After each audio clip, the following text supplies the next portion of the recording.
నమస్తే, నా పేరు సుమలత. మీరు చూస్తున్నవి మీ ఈటీవీ ఫర్ యూ కార్యక్రమాలు.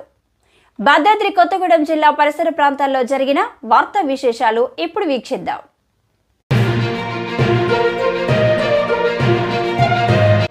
భద్రాద్రి కొత్తగూడెం జిల్లా కొత్తగూడెంలో అక్టోబర్ 2 అనగా ఈ రోజు అందరికీ తెలిసిందే. గాంధీ జయంతిని ప్రతి ఒక్కరూ జరుపుకునే రోజు.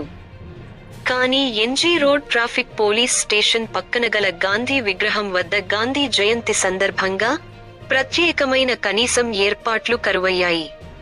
అంతేకాకుండా గాంధీజీ విగ్రహం అలంకరణ పనులు నిర్వహించడంలో ప్రభుత్వ అధికారులు కూడా దృష్టి సారించినట్లు ఏమీ కానరాలేదు.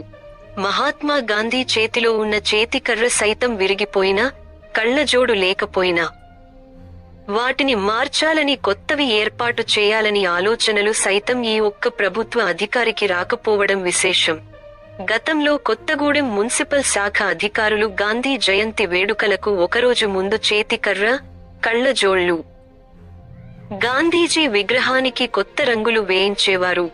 ఈ సంవత్సరం గాంధీ జయంతి వేడుకలకు ఎటువంటి ప్రత్యేక ఏర్పాటు చేయకపోవడానికి గల కారణాలు తెలియాల్సి ఉంది.